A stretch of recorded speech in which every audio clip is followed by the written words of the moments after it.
Hello dear students, আজকে আমরা English থেকে গ্রামার শিখব। খুব ইম্পর্টেন্ট, সেটা হচ্ছে পার্টস অফ স্পিচ। তাহলে আমরা দেখে নিই পার্টস অফ স্পিচ কত প্রকার। পার্টস অফ স্পিচ 8 প্রকার, তাই তো? কি কি? Noun, pronoun, adjective, verb, adverb, preposition, conjunction এবং ইন্টারজেকশন।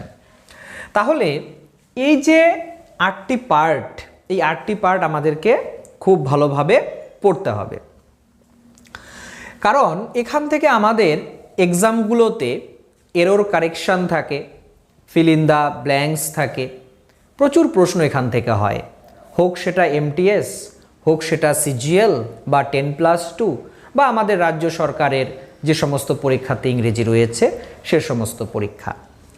তাহলে আমরা ধীরে ধীরে প্রত্যেকটা পার্টকে খুব সুন্দরভাবে গুছিয়ে পড়ব, একদম বেসিক থেকে পড়ব। যেমন আজকে আমরা শিখব নাউন। আজকে আমরা খুব ভালোভাবে নাউন শিখব। তাহলে চলো শুরু করি। নাউন, পার্টস অফ স্পিচের একটি পার্ট হচ্ছে নাউন। তাহলে চলো নাউন শুরু করা যাক। নাউন,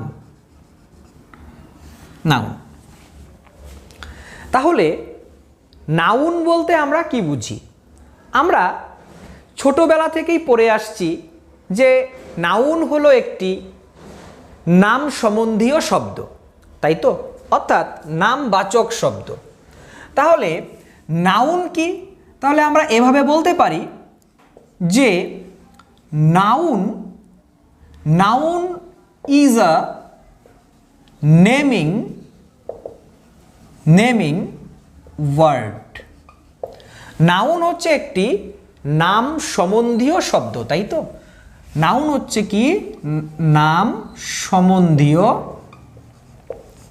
সম্বন্ধীয় শব্দ। অর্থাৎ যে কোনো নাম বোঝালেই সেটি নাউনের মধ্যে পড়ে। তবে শুধু নাম নয়, কিছু কিছু শব্দ রয়েছে যাদেরকে, বা কিছু কিছু বস্তু রয়েছে যাদেরকে আমরা অনুভব করতে পারি, দেখতে পারি না, তাই তো? আচ্ছা, যেমন বায়ু। বায়ুকে আমরা দেখতে পারি না, অনুভব করতে পারি, তাহলে সেটিও কিন্তু নাউনের মধ্যেই পড়বে। তাহলে বায়ুটা কি? নাউন, তাই তো? তাহলে নাউনের সংজ্ঞাতে কি কি পড়ছে?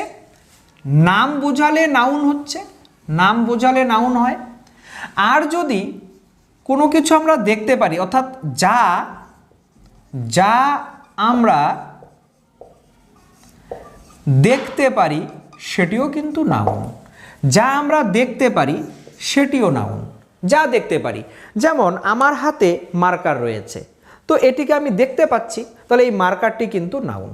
যা আমরা দেখতে পাই সেটি কিন্তু নাউনের মধ্যে পড়বে। তবে একটু আগেই বললাম, এমন কিছু কিছু বস্তু আছে যাদেরকে আমরা দেখতে পারি না, কিন্তু কি করতে পারি? অনুভব করতে পারি, তাই তো? ফিল করতে পারি, অনুভব করতে পারি, তাহলে তারাও কিন্তু নাউনের মধ্যে পড়বে। যেমন আমি একটু আগেই বললাম বায়ু, অর্থাৎ উইন্ড যেটা, তো সেটাকে আমরা কি?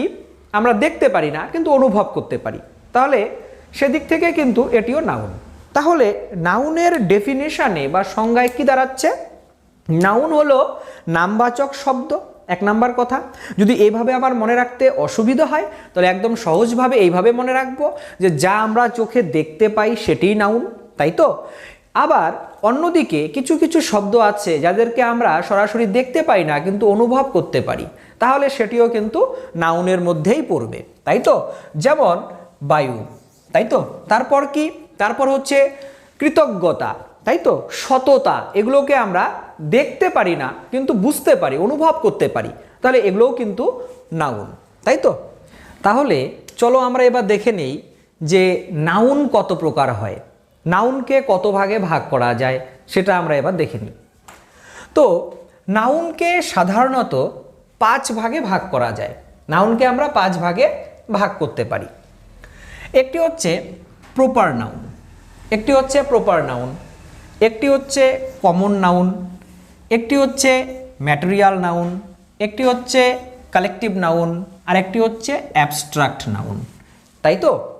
তাহলে নাউন হচ্ছে 5 প্রকার: proper noun, common noun, material noun, collective noun, আর হচ্ছে অ্যাবস্ট্রাক্ট নাউন। তাই এই নাউনকে আমরা 5 ভাগে ভাগ করতে পারি। তাহলে চলো এবার আমরা 5টি ভাগকে খুব ভালোভাবে বুঝে নিই যে এই নাউনগুলো কীরকম হয়, তাই তো? চলো প্রথম নাউনটি হচ্ছে আমাদের প্রপার নাউন। প্রথম নামটি হচ্ছে আমাদের প্রপার নাউন। আচ্ছা, প্রপার নাউন বলতে এর কাজ হচ্ছে নাম বোঝানো। যে কোনো নাম সেটি প্রপার নাউনের মধ্যে পড়বে। যে কোনো নাম হোক, সেটি কোনো ব্যক্তির নাম হোক, কোনো বস্তুর নাম, কোনো নদীর নাম, সাগরের নাম, মহাসাগরের নাম, পশুর নাম, ফলের নাম, যে কোনো নাম সেটি একদম চোখ বন্ধ করে তোমরা লিখে দেবে প্রপার নাউন। ঠিক আছে, চোখ বন্ধ করে বলবে প্রপার নাউন। সাপোজ একটি ফলের নাম, ম্যাঙ্গো, তাহলে ম্যাঙ্গো কোন নাউনে পড়বে? ম্যাঙ্গো পড়বে প্রপার নাউনে। কেন? কারণ ম্যাঙ্গো একটি ফ্রুটের নাম, ফলের নাম। ধরো কোনো এক ব্যক্তির নাম হচ্ছে রাম, তাহলে সেটা ব্যক্তির নাম, তাহলে সেটি হয়ে যাবে প্রপার নাউন। ঠিক আছে, কোনো নদীর নাম গঙ্গা, তাহলে এটি হচ্ছে কি নদীর নাম। যে কোনো নাম আমরা কোন নাউন বলবো? প্রপার নাউন বলবো। অর্থাৎ নাম মানেই প্রপার নাউন, নাম মানেই প্রপার নাউন। চলো এবার আমরা দেখব কমন নাউন। কমন নাউন, আচ্ছা, কমন নাউনের দ্বারা কি বোঝানো হয়? শ্রেণী বোঝানো হয়, শ্রেণী বা জাতি বোঝানো হয়। কমন নাউনের দ্বারা কি বোঝানো হয়? শ্রেণী বা জাতি বোঝানো হয়, তাই তো? কমন নাউন দ্বারা নির্দিষ্টভাবে কাউকে বোঝানো হয় না, পুরোটাকে একসাথে বোঝানো হয়, তাই তো? আচ্ছা, যেমন যদি আমি বলি book is the best source of knowledge, তাহলে আমি কিন্তু এখানে বুক বলতে কোনো নির্দিষ্ট বইকে বোঝাচ্ছি না। বুক মানে হচ্ছে এই পৃথিবীতে যত রকমের বই হয় সবগুলোকেই কিন্তু বোঝাচ্ছে। আমি কিন্তু নির্দিষ্টভাবে কোনো বইকে কিন্তু বোঝাচ্ছি না। তাহলে বুক শব্দটি কিসের মধ্যে পড়ে যাবে? বুক শব্দটি কিন্তু পড়ে যাবে এখানে কমন নাউনের মধ্যে। কিসের মধ্যে পড়বে? কমন নাউনের মধ্যে পড়বে। এবার যদি বলি মাদার, মা, তাহলে মা বলতে পৃথিবীতে যত মা আছে প্রত্যেক মাকে বোঝানো হচ্ছে, তাহলে মাদার শব্দটি কিন্তু পড়ে যাবে আবার কমন নাউনের মধ্যে। ঠিক আছে, তাহলে এরকমভাবে শ্রেণী বা জাতি বোঝালে সব হয়ে যায় কোন নাউন? সব হয়ে যাবে কমন নাউন। আশা করি তোমরা বুঝতে পেরেছো। এবার আমরা চলে যাব 3 নাম্বার পার্টে। 3 number part very very important. 3 number part very very important. আচ্ছা, ম্যাটেরিয়াল নাউন। আচ্ছা, আমরা নাম থেকেই বুঝতে পাচ্ছি ম্যাটেরিয়াল নাউন অর্থাৎ বস্তুবাচক বিশেষ্য। নাউনকে বাংলায় বিশেষ্য বলা হয়। তাহলে ম্যাটেরিয়াল নাউন দ্বারা বস্তুকে বোঝানো হবে। তাহলে আমি বলতে পারি এই নাউন দ্বারা বস্তুকে বোঝানো হয়। এই নাউন দ্বারা কাকে বোঝানো হয়? বস্তুকে বোঝানো হয়। ম্যাটেরিয়াল নাউন মানে হচ্ছে বস্তু। আচ্ছা, যেমন সোনা অর্থাৎ গোল্ড, এটি বস্তুর মধ্যে পড়ে গেল, এটি হচ্ছে ম্যাটেরিয়াল নাউন। দুধ, মিল্ক, এটি ম্যাটেরিয়াল নাউন, তাই তো? বালি, স্যান্ড, ম্যাটেরিয়াল নাউন। এগুলো সব ম্যাটেরিয়াল নাউন, অর্থাৎ বস্তু বোঝালেই ম্যাটেরিয়াল নাউন। তবে এই ম্যাটেরিয়াল নাউনের বিশেষ ক্ষেত্র ছাড়া এই ম্যাটেরিয়াল নাউনের সামনে আর্টিকেল বসে না। এই পয়েন্টটা লক্ষণীয়। আর্টিকেল আমরা সবাই জানি। আর্টিকেল কোনগুলো? এ, এন আর হচ্ছে দা, এই 3টা হচ্ছে আর্টিকেল। এই আর্টিকেলগুলো বিশেষ ক্ষেত্র ছাড়া কিন্তু এদের সামনে বসবে না আর্টিকেল। আর কি আরেকটা বিশেষ বৈশিষ্ট্য হলো এই নাউনের পরে ভার্বটি সবসময় সিঙ্গুলার হয়। ভার্ব কি হবে? সর্বদা সিঙ্গুলার হবে। ভার্ব হবে সিঙ্গুলার, ভার্ব সিঙ্গুলার। অর্থাৎ আমরা কখনো কিন্তু বলি না রাইস আর বা রাইস ওয়ার, এরকম কিন্তু কখনো আমরা বলি না। বা রাইস হ্যাভ, কেন বলি না? তার কারণ হচ্ছে এই যে ম্যাটেরিয়াল নাউন আছে, যেমন রাইস ভাত, তাহলে এটি কি? এটি হচ্ছে ম্যাটেরিয়াল নাউন। আর আমি একটু আগেই বললাম যে ম্যাটেরিয়াল নাউনের পরে ভার্বটি কি হবে? সিঙ্গুলার হবে। তাই আমরা এখানে কি লিখব? প্রেজেন্টে লিখলে ইস লিখব, বা আমি প্রেজেন্টে লিখলে হ্যাজ লিখব, পাস্ট টেন্সে গেলে আমরা কি লিখব? ওয়াস লিখব। কি তাই তো? তাই এরকমটা হয়ে থাকে। আচ্ছা, তো এই ম্যাটেরিয়াল নাউন ভীষণ ভীষণ কিন্তু ইম্পর্টেন্ট আমাদের এক্সাম পারপাসে। আচ্ছা, যা বলছিলাম যে এই নাউনের পূর্বে আর্টিকেল বিশেষ ক্ষেত্র ছাড়া বসে না। যেমন ধরে নাও একটা এক্সাম্পল যদি আমি এখানে লিখি যে gold, the gold is precious, যদি আমি এই কথাটি লিখি, সোনা মহামূল্যবান, প্রেশাস, তাহলে কিন্তু এই সেন্টেন্সটি ভুল হয়ে যাবে। কেন ভুল হয়ে যাবে? কারণ গোল্ড যে শব্দটি এটি কিন্তু ম্যাটেরিয়াল নাউন। আর আমরা কি পড়লাম একটু আগে? যে ম্যাটেরিয়াল নাউনের সামনে কিন্তু আর্টিকেল বসে না, কিন্তু একটি কথা বলেছিলাম যে বিশেষ ক্ষেত্রে বসে। তাহলে বিশেষ ক্ষেত্রটা কি? যদি আমি এই লাইনটিকে এভাবে বলতাম যে দ্য গোল্ড অফ গোলকুন্ডা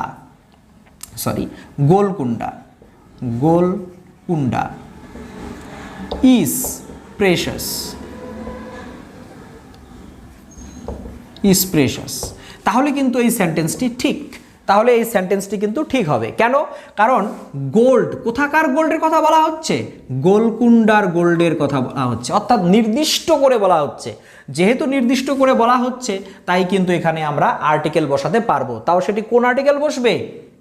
দা বসবে। তাহলে the gold of Golconda is precious. ঠিক আছে, এবার আমরা চলে যাই কালেকটিভ নাউনে। Very very important collective noun. আচ্ছা, আমরা সবাই বুঝতে পারছি নাম থেকে কালেকটিভ নাউন বলতে কি বোঝায়? কালেকটিভ বলতে কি বোঝায়? সমষ্টি বোঝায়, তাই তো? সমষ্টি বোঝায়। কালেকটিভ নাউন মানে হচ্ছে কি বোঝাবে? সমষ্টি বোঝাবে। ধরো আমি বললাম যে একদল সিংহ, তাহলে এখানে এই যে দল শব্দটি রয়েছে, দল, একটি বা একজনে কিন্তু কখনো দল হয় না। দল মানে হচ্ছে অনেকের সমষ্টি। তাহলে এই দল শব্দটি কিন্তু হয়ে গেল কি? দল শব্দটি হয়ে গেল আমাদের এখানে কালেকটিভ নাউন। এখন এটিকে যদি আমি ইংরেজিতে লিখি তাহলে কি লিখব? অনেকে বলবে স্যার দল ইংরেজি তো গ্রুপ লিখব না। এই যে দল, এক একটা পশুর ক্ষেত্রে এক এক রকম দল ইংরেজি আসে। যেমন এখানে যদি আমি দেখি, এখানে সিংহের দল, তাহলে আমি কি লিখব?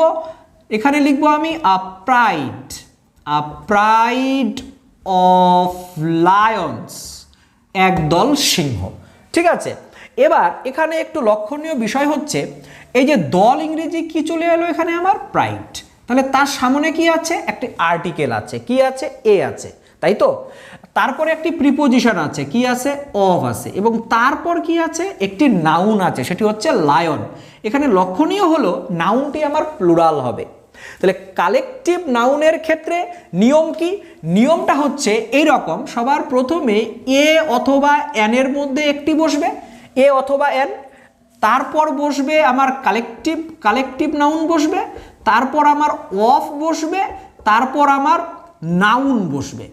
নাউন, প্রপার নাউন, যে প্রপার নাউনটি থাকবে আমি এখানে বলতে পারি, বেটার ওয়েতে বলতে পারি আমি প্রপার নাউন। কি হবে প্রপার নাউনটি? প্লুরাল হবে। কি হবে? প্লুরাল হবে। তাহলে এই হচ্ছে নিয়ম, সবার প্রথমে এ অথবা এন। আচ্ছা, এ আর এন এর ব্যবহার কি আমরা সবাই জানি।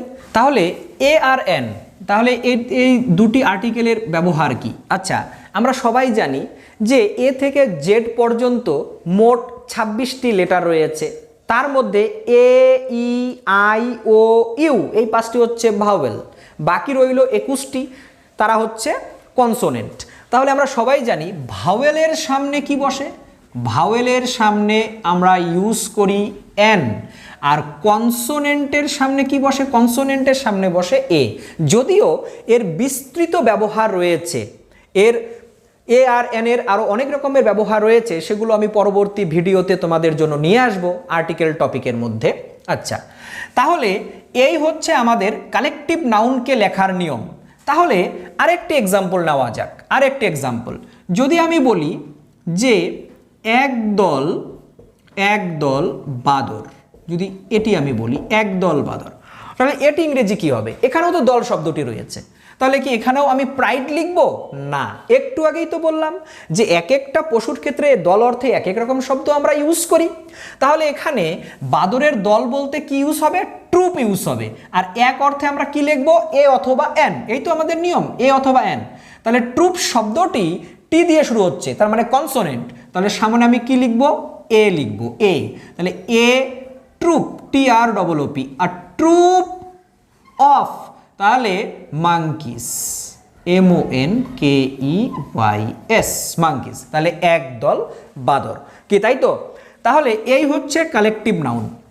আমাদের এক্সাম পারপাসে বিভিন্ন রকমের কালেকটিভ নাউনের উপর থেকে প্রশ্ন থাকে, তো আমি এই কালেকটিভ নাউনের উপর থেকে তোমাদেরকে বেশ কিছু প্রশ্ন আমি প্র্যাকটিস করাবো আমার পরবর্তী ভিডিওতে, ঠিক আছে? আচ্ছা, চলো এবার দেখব আমরা অ্যাবস্ট্রাক্ট নাউনটাকে, আমরা এবার দেখব অ্যাবস্ট্রাক্ট নাউন। আচ্ছা, তো এই অ্যাবস্ট্রাক্ট নাউনটাও আমাদের এক্সাম পারপাসে very very important, very very important abstract noun. আচ্ছা, অ্যাবস্ট্রাক্ট নাউনের দ্বারা কি বোঝানো হয়? এই নাউনের দ্বারা গুণ বোঝানো হয়, বৈশিষ্ট্য বোঝানো হয়, প্রকৃতি বোঝানো হয়, এই জিনিসগুলো বোঝানো হয় অ্যাবস্ট্রাক্ট নাউনের দ্বারা। আচ্ছা, এবার অনেকের মনে প্রশ্ন হবে যে স্যার অ্যাবস্ট্রাক্ট নাউন চিনব কিভাবে? দেখো, তোমাদের জন্য শর্টকাট ট্রিক। অ্যাবস্ট্রাক্ট নাউন যদি হয় তাহলে সেই অ্যাবস্ট্রাক্ট নাউনের শেষে কি কি থাকবে? CERY, মেন্ট, নেস, শিপ, তারপর ডোম, ডোম, ঠিক আছে? CERY, মেন্ট, নেস, শিপ, ডোম, TY, শন, TION, শন, এই জাতীয় সাফিক্সগুলো যদি থাকে, সাফিক্স অর্থাৎ শব্দের পেছনে যদি এরা থাকে, তাহলে পরিষ্কারভাবে তোমরা বলে দিও সেটি হচ্ছে অ্যাবস্ট্রাক্ট নাউন। যেমন যদি এক্সাম্পল হিসাবে আমি এক দুইটি শব্দ নেই, আচ্ছা তোমরা যদি চাও এটার একটা স্ক্রিনশট তোমরা রেখে দিতে পারো। আচ্ছা চলো দুই একটি এক্সাম্পল নেওয়া যাক। যেমন বলতে পারি আমি ফ্রেন্ডশিপ, FRIENDSHIP, ফ্রেন্ডশিপ। তাহলে এই শব্দটি কিন্তু অ্যাবস্ট্রাক্ট নাউন। কেন অ্যাবস্ট্রাক্ট নাউন? কারণ এই শব্দটির সাফিক্স অর্থাৎ একদম পিছনে কি আছে? শিপ আছে। আমি তোমাদের মাত্রই বললাম CERY, মেন্ট, নেস, শিপ, তাই তো? তারপর ডোম, এগুলো যদি থাকে তাহলে সেটি কিন্তু অ্যাবস্ট্রাক্ট নাউন হয়। তাহলে ফ্রেন্ডশিপ কোন নাউন? অ্যাবস্ট্রাক্ট নাউন, ঠিক আছে? Abstract noun. চলো নেক্সট, রোম্যান্স, ROMANCE, রোম্যান্স, দেখো লাস্টে CE আছে, তাহলে রোম্যান্স শব্দটা কিন্তু অ্যাবস্ট্রাক্ট নাউন। চলো হ্যাপিনেস, HAPPINESS, হ্যাপিনেস। তো হ্যাপিনেসে দেখো লাস্টে কি আছে? নেস আছে, তাহলে নেস মানে কি? অ্যাবস্ট্রাক্ট নাউন, কি তাই তো? অনেস্টি, অনেস্টি, HONESTY, অনেস্টি, দেখো TY আছে। তাহলে কি বলবো? অ্যাবস্ট্রাক্ট নাউন মানে হচ্ছে যে সমস্ত নাউনের শেষে CERY, TY, মেন্ট, নেস, শিপ, ডোম এই সাফিক্সগুলো থাকবে, সেটি হচ্ছে কি? সেটি হচ্ছে অ্যাবস্ট্রাক্ট নাউন। তাহলে এই ছিল আমাদের নাউনের মোট 5টা ভাগ এবং তাদের ডিটেলস।